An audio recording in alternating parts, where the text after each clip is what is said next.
Hey guys, it's Jason Webb. This is the show that highlights local business leaders and the movers and shakers of Minnesota. Welcome to Minnesota Made. Hey Minnesota, it's Jason Webb with Minnesota Made. I am sitting at Sportech with my new friend Jim Glomstad. Glomstad, right? Glomstad, yep. All right. So we're in Elk River, Minnesota. Jim's from Minnesota, and this is a Minnesota-based company. Indeed. And we went on a quick tour, and holy shit, this place is amazing. Like, Jim's a busy guy. We got here early, had to sit out in the waiting room, and just sitting in the waiting room, I got super comfortable. I was thinking about taking a nap. It's a nice place. That's how we really end, right there in the lobby. So. Yeah, and another thing I noticed in the lobby is you're happy employees, which is really cool. And I'm sure that's a goal of yours. And think of me as a secret shopper, man. I was sitting out there hearing the conversations, hearing the laughs, and I really got the impression this is a great place to work. So good job with that. Awesome. That is great to hear. Certainly we are a culture-forward company. There's a lot of companies that are manufacturing up in this area. We tend to lead with the people first, and we've always done that, and it's been pretty successful for us, and because of that, we've just got a great team here at Sportech. Yeah, successful and paying off. Indeed. Yes. And we're certainly looking to add to the team right now as we continue to grow and do some cool things in the marketplace, and are always looking to add great cultural fits to our company. Yeah. So is there any particular fits that you're looking for at this time? We're actually trying to add to our roster a diverse group of people across the entire organization. We are looking for people in our finance group. We're looking for people in our engineering group. For sure, looking for some talented engineers to help us design our new product platforms into the future. People in supply chain, certainly in the production environment, both leadership all the way down to assemblers, and kind of anywhere you would like to plug in here, we're looking for help. Wow, good. So there you go, guys. This is a great place to work. And, out of everything I've seen and talked about and experienced so far up until this point, to be honest, I am most impressed with what you've done with the company since you became in your role, right? It sounds like you 10x this thing in about 10 years. Well, we're on our way to doing that for sure. I personally, I was super blessed. I joined the company at kind of an interesting time. We're pretty big in the power sports industry. Some of the key power sports manufacturers are our largest customers. Yeah. There was some really cool stuff going on back in 2010 when the side-by-sides were becoming a big part of the industry. Yeah. And we were a well-positioned and trusted supplier to participate in some of that growth and bring some cool innovation to the space, and we've been able to continue to partner with our customers and define something really cool in the industry. Yeah. Do you want to, it's up to you, man, I don't want to pry, but the numbers that I heard are rather impressive as far as the growth you've been experiencing. Is there anything you want to share regarding the growth? Well, I would, without getting into too specific of a numbers, and you'll see this kind of in our industry, what is going on right now. Yeah. We are probably outpacing a number of our customers in growth just because of the core infrastructure that they would have to be able to ramp up. Demand is good. We're probably in the 30 to 40% growth wave this year, wow, which is a lot of fun. It's a lot to figure out, and we certainly want to show up there and deliver for our customers. Yeah. It's an interesting time to go through some rapid growth, but right, got a pretty good team that's up for the challenge. And how long have you been CEO here? So the owner and founder of the company, a great guy and one of my mentors, Chris, sold the business in 2019. Mm-hmm. And at that time, I had been COO for a number of years for him, mm-hmm, and I was lucky enough to be promoted into the CEO spot. So about 18 months at that role. Okay. But I had a pretty big role to play prior to that, in partnering with him to run the business prior to that. Yeah, I love when I hear, small town Minnesota boy. Man, I consider you making it big, right? That's like shit dreams made out of. I feel, it's like I'm from a small town, Annandale, population 3,000 people. And I know Annandale, awesome. yeah. And when I hear these stories of, kind of somebody coming from the middle of nowhere, the black horse, and all of a sudden, boom, they're CEO of a company with hundreds of employees. What was that journey like?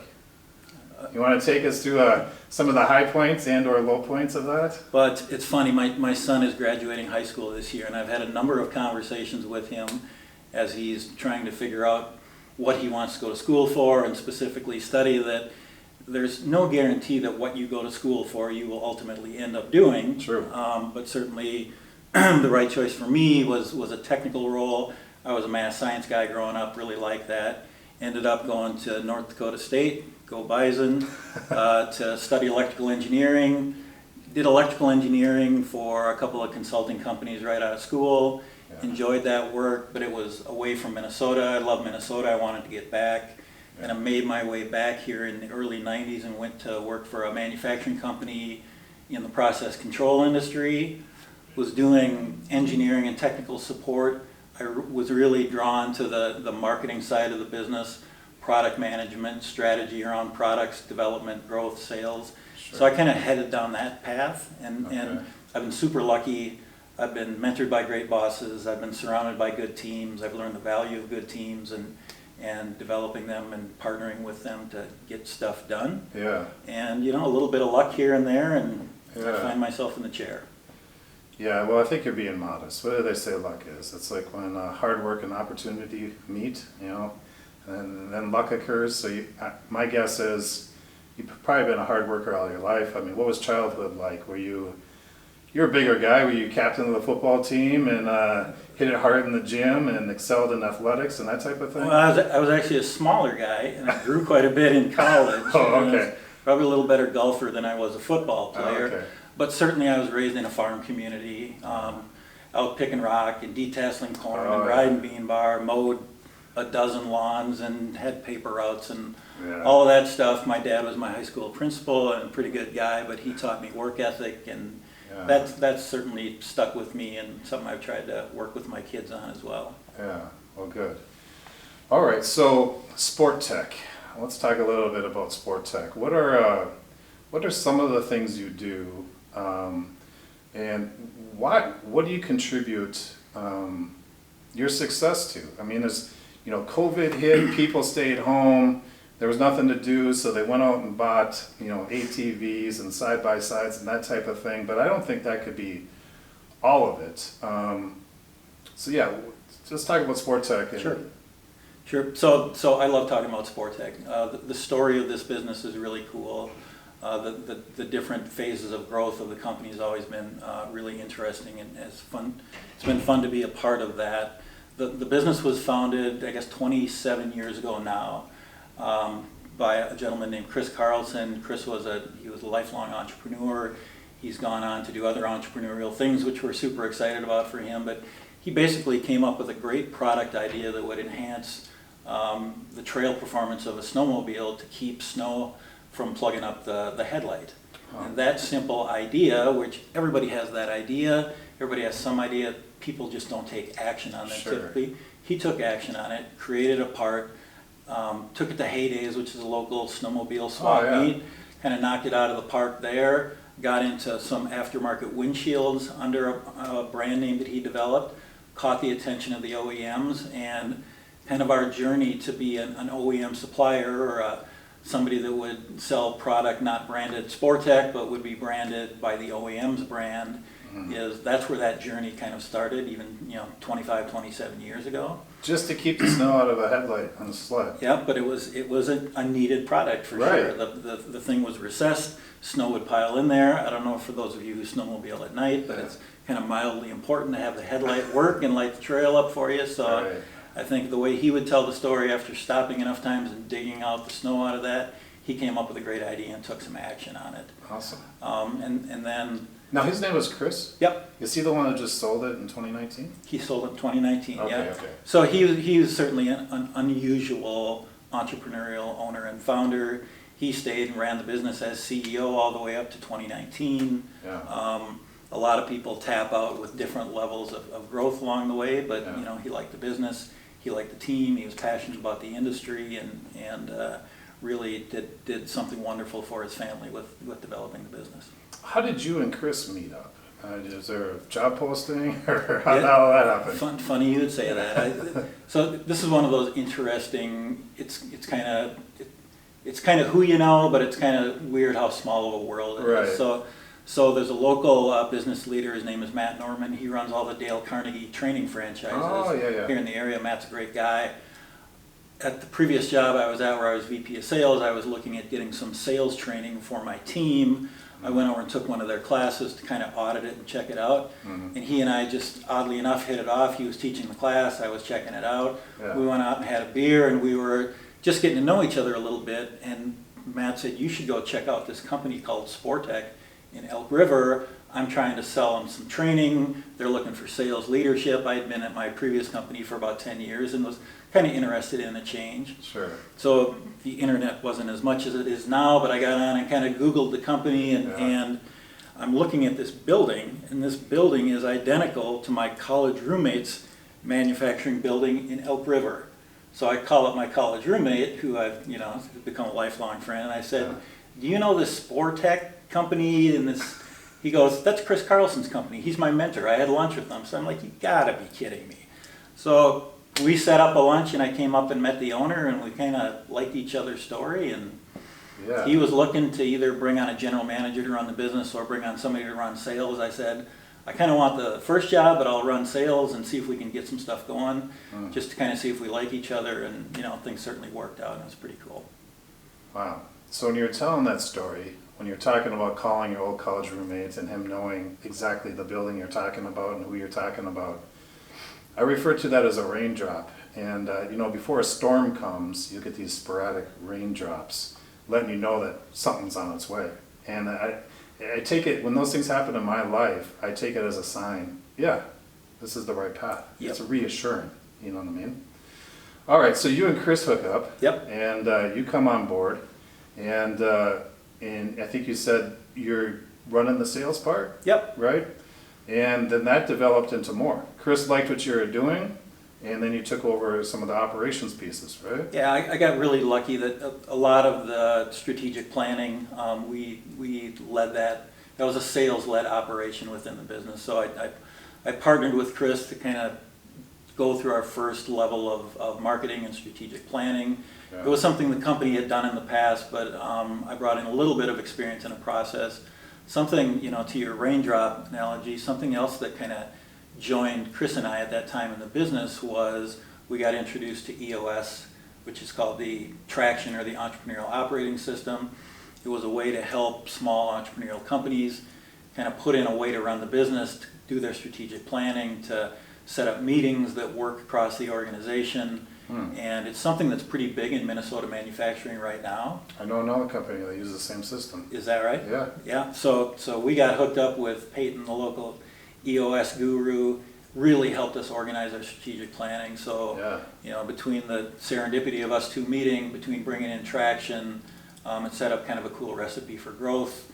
Throw in their great growth in the industry, at that same time, and we've kind of held on and have been chasing it ever since. And you'd ask what is unique about Sportech besides the beginning story is our business model is a pretty cool one. We don't have a ton of customers. We have fewer customer relationships, but we go very deep and wide with our customers. Yeah, I like that. We would consider ourselves a product development and manufacturing partner. Right. We really want to be there early on when our customers are trying to do cool stuff on one of the vehicles that they're working on, and then try and bring them solutions and innovation and co-develop it with their technical people and our technical people, so that when vehicles launch, we've got a suite of products that is successful for them in the market, and we grow as a company as well. Yeah, I like that whole principle of having few clients that you really take care of, and you really get to know what they want and need.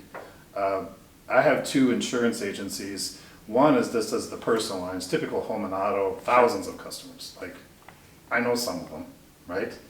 But then I got the Minnesota Risk Partners, where I focus on larger corporations, and I know I can only take on 50 clients with that, and then I'm tapped out. Yep. You know, but I enjoy that side of the business much more, getting to know the people, getting to know the business, and what it is that they really like. And it sounds like it's paying off for you guys. Yeah, it's been good. It's funny in the cycle that we're going through right now, the entire industry, but certainly at Sportech.